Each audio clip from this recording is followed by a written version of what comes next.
навсегда. День, зажигая сердцами, вверх поднимается знамя. Дорогие, родные наши воины, здравствуйте!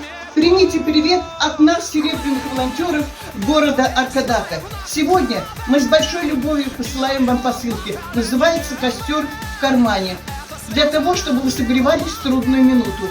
Ребята, будьте мужественными, сильными. Не забывайте, что у вас за спиной жены, матери, дети и большая-большая Россия. Вас всегда ждем. С Богом!